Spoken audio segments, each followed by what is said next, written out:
Assalomu alaykum hammaga. Ko'p qavatli novostroykamizni tom qismiga qilingan kvartirada ishlarimizni qilib berdik. Uje bu yerda bino tugab, bu cherdak qismi.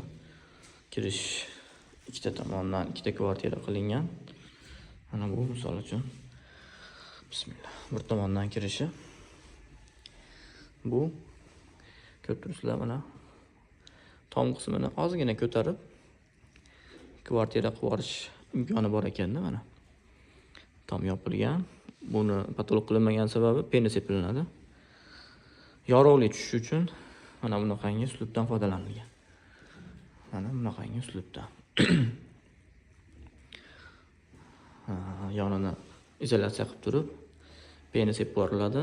Bu tepaga ochilinadi. Yarim holatda, yonbosh holatda ochiladigan mexanizm qo'yilgan. Biz uchovoy sistema qilib radiovatlarni o'rnatib berganmiz. Bu tomonda gazoblok orqasi o'tipligi uchun gipsokardon urishib yubordi. Bu tomonlarimiz o'tiplik yo'qligi uchun rodni shuvoq qilib tekizlarni o'lga olib chiqishdi. Mana shu holatda bu bitta endi yotoqxona desak ham bo'laveradi, o'zining ichida sanuzellari bilan. Bu общий sanuzel. Mana bu joyda xonalarimiz. Sanuzelimiz montajlari bo'lgan. Mana yorug'ligi normal, shunchalik bo'ladi-da mana uyda ham. Mana kichkina portishga shuncha yoritadi ekan. Agar bu yerda hozir portishga yo'q bo'lganda, mana o'zingizlar o'ylab ko'ringlar, mana shu hamma portishga yopiq desak, bu yerga yorug' tushmaydi. Qop-qora zimiston bo'ladi. Shu ozgina portishka bilan shunchalik holatda yorug' bo'lyapti. Tomdan unumli foydalanishda mana shu holatda radiatorlarimizni o'rnatib berdik. Mana shunaqangi chiroyli kranlarimiz bilan, xudo xohlasa aboydan keyin tekis holatda qoladi. Kollektorlarimiz. Bu kvartiramiz duplex deydi. Ya'ni pastdan bismillah. Biz asli pastdan chiqilinadi. Pastda yashab, netib tepada ofisni yo'q bo'lsa ham bo'laveradi. Tepadan ham xod bor, pastdan ham xod bor. Bu kvartiramizni to'pli pol qilganmiz. Bu yerda kuxnya bo'ladi. Mana figuralar yopilib ketadi hammasi. Kuxnya mebel bo'lib ketadi. Mana betimiz, pastimiz 70 kvadrat. Tepamiz katta, 100 kvadratdan ham kattaroq. Bular poni to'pli pol qilingan. Bu yerda mana sanuzelimiz. Shunaqa holatda, remont holat ketyapti. Shuning uchun ishlarimiz ko'rinib bormayapti. Biz kollektorimizni akkuratlik qilib lesnitsani tagiga joylab qo'yganmiz. Mebelni qilib keyin shkaf qo'yiladi. Oldi tomonda kir mashina turadi. Mana bu joyda simlar tashab ketishibdi. Chiqayotganda bitta pog'ona bo'lib yonadi. Tepa, past, zo'ra. Duplex.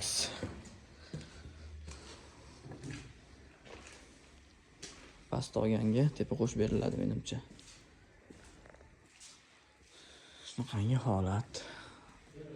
Bu ham normalniy, o'rtalari 293 metr chiqadi. Chekalari xo'p, meni bo'yim 167 bo'lsa, men chekasiga kelsa boshim tegadi ekan. Demak, 165 holatda qoladi ekan chekasi. Yetadi-da. Chekaga hech kim kelmaydi-yu.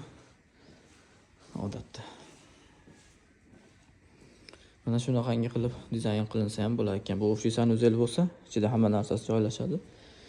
Bu yerda bitta oila отдельный, misol kuyov bola desak, bu yerda baligi mehmon kuzatsa, eshik to'g'risidan kirganda, bu yerda o'zinchida sanuzellari bilan mana bu joyda отдельный eshigi bo'ladi, yoki spalnisi bo'ladi, sanuzeli.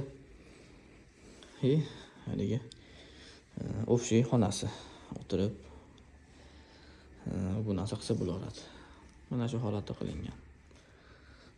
Birinchi kelganimda portchkalar yo'qligi uchun bu nima qiladi? Tom qop-qorong'i joyda kvartira qilib degan edim. Bu mana tom ochiq holati. Mana ko'ringlar. Shunchalik darajada ochiq turibdi. Ichidan ham aynay bor, ustidan ham aynay bor. Ko'rinyaptimi? Jinni quyosh tushayotgani uchun noqulay ko'rinyapti.